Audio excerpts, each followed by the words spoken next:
உலக மக்கள் எல்லோருக்கும் வணக்கம். நான் உங்கள் ஜி கோபால் பேசுகிறேன். இன்னைக்கு நம்ம பேசக்கூடிய தலைப்பு மாத பலன்கள். மாத பலன்கள் வரிசையில் பிப்ரவரி மாதத்துடைய பலன்கள் சிம்ம ராசிக்காரங்களுக்கு எப்படி இருக்கும், அதை பத்தி தான் இந்த வீடியோல பார்க்க போறோம். சிம்ம ராசிக்கு 2ஆம் இடத்தில் கேது பகவான், 5ஆம் இடத்தில் செவ்வாய் பகவான், சுக்கிர பகவான், புதன் பகவான். இந்த 5ஆம் இடத்தில் இருக்கக்கூடிய செவ்வாய் ஆகப்பட்டது 6ஆம் தேதி பெயர்ச்சியாகி மகரத்துக்கு போயிடுறாங்க. அதே சமயத்துல இந்த சுக்கிர பகவானும் 12ஆம் தேதி பெயர்ச்சியாகி மகரத்துக்கு போயிடுறாங்க.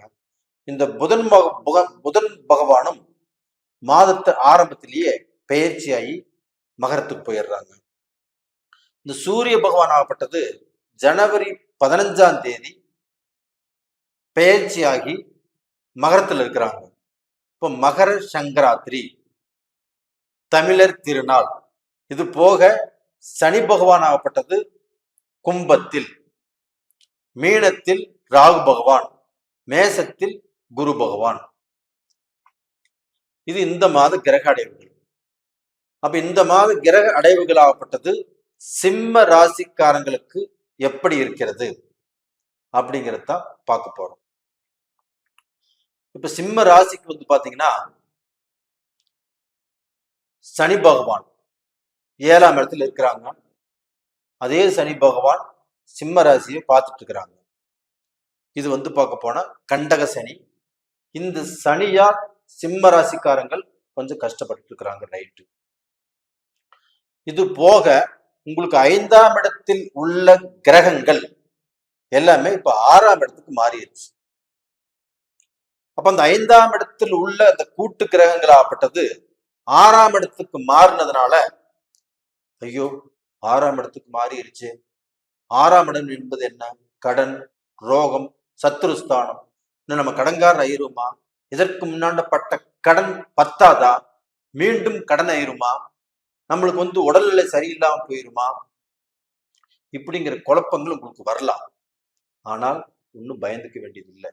காரணம் என்னன்னா, அந்த கிரகங்களாகப்பட்டது பயிற்சியாகி இப்ப செவ்வாய் பகவான் உங்களுக்கு நட்பு கிரகம்.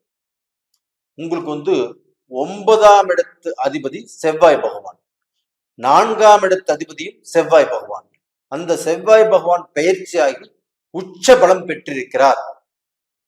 அது போக உங்களுக்கு 3ஆம் இடத்து அதிபதி சுக்கிர பகவான், அவங்களும் அந்த உச்சம் பெற்று செவ்வாயோடு கலந்திருக்கிறார். 3வது பாத்தீங்கன்னா இந்த புதன் பகவான் பயிற்சியாகி சூரியனோடு இணைந்து புதாத்திய யோகம் அப்படிங்கிற யோகத்துல இருக்கிறாரு. அப்ப அந்த சூரிய பகவானும் உங்களுக்கு இப்ப 6ஆம் இடத்துல இருக்கிறாங்க. அப்ப நம்ம ராசிநாதன் கெட்டு போயிட்டா எல்லாமே போச்சு அப்படிங்கிற வேதனை உங்களுக்கு இருக்கலாம். ஆனால் இந்த 6ஆம் இடத்தில் இருக்கக்கூடிய கிரகங்களுக்கு வலு கொடுத்தது இந்த சனி பகவான். சனி பகவான் அங்க ஆட்சி. அப்ப அந்த 6ஆம் இடத்துல அந்த கிரகங்கள் இருக்கிறாங்கன்னா, அந்த கிரகத்தின் மூலியமாக கண்டிப்பாக சிம்ம ராசியில பிறந்தவங்க கஷ்டத்தை அனுபவிக்கிறதுக்கு விடாது. செவ்வாய் பகவான் ஆகப்பட்டது இவங்களுக்கு 9ஆம் இடத்து அதிபதி. அப்ப அந்த 9ஆம் இடத்து அதிபதி உச்ச பலம் வாங்கி இருக்கிறதுனால கண்டிப்பாக உங்களுக்கு அப்பா மூலியமாக, உங்க தாத்தா மூலியமாக, உங்களுடைய பாட்டன் மூலியமாக உங்களுக்கு இருக்கக்கூடிய சொத்து பிரச்சனையோ, காசு பணம் பிரச்சனையோ, பங்காளிகள் பிரச்சனையோ கண்டிப்பாக எதுவுமே வராது. இருக்கக்கூடிய பிரச்சனைகள் ஆகப்பட்டது கண்டிப்பா தீரும். இது போக அந்த செவ்வாய் பகவான் ஆகப்பட்டது உச்சமாகி இருக்கிறதுனால, 9ஆம் இடத்து அதிபதி உங்களுக்கு சிறப்பாக இருக்கிறதுனால கண்டிப்பாக உங்களுக்கு நீங்க பாக்கியவான், பாக்கியசாலி. ஏதாவது ரூபத்துல ஒரு அதிர்ஷ்டமாகப்பட்டது உங்களுக்கு இந்த மாசத்தில் நடந்தே தீரும் என்பது என்னுடைய பேச்சு. அப்ப பார்க்க போனா இந்த செவ்வாய் பகவான் ஆகப்பட்டது 9ஆம் இடத்து அதிபதி 6ஆம் இடத்துல உச்ச பலம் வாங்கி இருக்கிறதுனால உங்களுக்கு வந்து அதிர்ஷ்ட வாய்ப்புகள் கண்டிப்பாக இருக்கிறது. அப்போ உள்நாட்டிலிருந்து வெளிநாட்டுக்கு போனவங்களோ இல்ல வெளிநாடுகள்ல வசிப்பவர்கள் அவங்களுக்கு வந்து பார்க்க போனா இந்த லாட்டரி சீட்டு வாங்குறாங்க. இந்த லாட்டரி மூலியமாக கண்டிப்பாக ஒரு பெரிய அமௌண்ட் விழுவதற்குண்டான வாய்ப்புகள் இருக்கிறது. இந்தியால இருந்து வெளிநாட்டுக்கு போனவங்க அவங்களும் வந்து பார்க்க போனா நம்மளுடைய கஷ்டம் தீரணும், நம்மளுடைய பிரச்சனைகள் தீரணும் அப்படின்னு நினைச்சு லாட்டரி வாங்கிட்டு இருக்கிறாங்க. அவங்களுடைய பிரச்சனைகளும் கண்டிப்பாக தீரும். அது போக இங்கிருந்து வெளிநாடு போனவங்களுக்கு சிட்டிசன்ஷிப் அதை எதிர்பார்த்து அதை அப்ளை பண்ணி ஒரு டைம் 2 டைம் ரிஜெக்ட் ஆகிருக்கலாம். இந்த டைம் அப்ளை பண்ணவங்களுக்கு எல்லாத்துக்குமே நல்ல வாய்ப்பு கிடைக்கும். கண்டிப்பாக உங்களுக்கு அங்கே கிரீன் கார்டு கிடைக்கும். அந்த நாட்டு குடியுரிமை பெறப்போகிறீர்கள். கண்டிப்பா நல்லா இருப்பீங்க. இது போக பாத்தீங்கன்னா உங்களுக்கு வந்து அந்த 3ஆம் இடத்து கிரகம் சுக்கிர பகவான். அந்த சுக்கிர பகவானாகப்பட்டது செவ்வாயுடன் இணைந்து உங்களுக்கு வந்து தைரியத்தை கொடுத்து உங்களுடைய வாழ்க்கையில அந்த கலைகள் சம்பந்தப்பட்ட விஷயத்துல நல்ல இன்ட்ரெஸ்டை கொடுத்து அந்த கலைகள், அதாவது வந்து பார்க்க போனா சினிமா துறையில நீங்க வந்து ஒரு பாடலாசிரியரா இருக்கலாம், ஒரு கதாசிரியரா இருக்கலாம், ஒரு டைரக்டராக இருக்கலாம், ஒரு தயாரிப்பாளராக இருக்கலாம். அவங்க எல்லாத்துக்குமே ஏதாவது ரூபத்துல ஒரு நல்ல வாய்ப்பு இந்த சமயத்துல கண்டிப்பாக கிடைக்கும். அப்ப எந்த ரூபத்திலுமே இந்த மாதத்துல நீங்க வந்து பயப்படக்கூடிய அளவுக்கு எதுவுமே இல்லை. இப்ப இந்த 7ஆம் இடத்தில் இருக்கக்கூடிய சனி பகவான் கொஞ்சம் வந்து பார்க்க போனா உங்களுக்கு வந்து சலிப்பை கொடுப்பாரு, மனஸ்தாபத்தை கொடுப்பாரு, மனக்கலக்கத்தை கொடுப்பாரு. நீங்க எடுத்த காரியங்கள்ல கொஞ்சம் தாமதத்தை கொடுப்பாரு. கொஞ்சம் யோசனை பண்ணி நீங்க நடங்க, ஒன்றும் தப்பு இல்லை. அதே சமயத்துல உங்களுடைய ராசிநாதன் சூரிய பகவான் மகரத்திலிருந்து கும்பத்துக்கு போயிருவாங்க ஜனவரி 15ஆம் தேதிக்கு மேல. அப்ப வந்து பார்க்க போனா அங்க வந்து பிப்ரவரி 15ல கும்பத்துல சூரியன் இருப்பாங்க. அப்ப அந்த சூரியனும் சனியும் 2 பேரும் ஒண்ணு சேரக்கூடிய காலகட்டத்துல நீங்க சொந்த பிசினஸ் பண்ணலாம் அப்படிங்கிற ஒரு விதி இருக்குது. அப்ப அப்படி சேரக்கூடிய காலகட்டத்துல நீங்க யாராவது ஒரு பிசினஸ் பண்றதுக்கோ இல்ல பிசினஸ்ல மாற்றம் பண்ணுவதற்கோ இல்ல பிசினஸ்ல நம்ம சம்பாதிப்பதற்கோ இல்ல பிசினஸ்ல நம்ம வந்து கேபிட்டல் போட்டு நல்ல நிலைமைக்கு வரக்கோ தாராளமாக முயற்சி பண்ணலாம். நீங்க பிறந்தது வந்து பாத்தீங்கன்னா இப்ப சிம்ம ராசியில பிறந்திருக்கிறீங்க. உத்திர நட்சத்திரம், அது போக பாத்தீங்கன்னா மகம் நட்சத்திரம், கேது பகவானுடைய நட்சத்திரம்.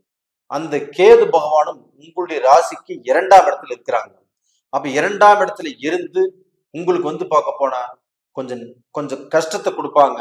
எடுத்த காரியத்தில் ஏமாற்றத்தை கொடுப்பாங்க, சில தடைகளை கொடுப்பாங்க.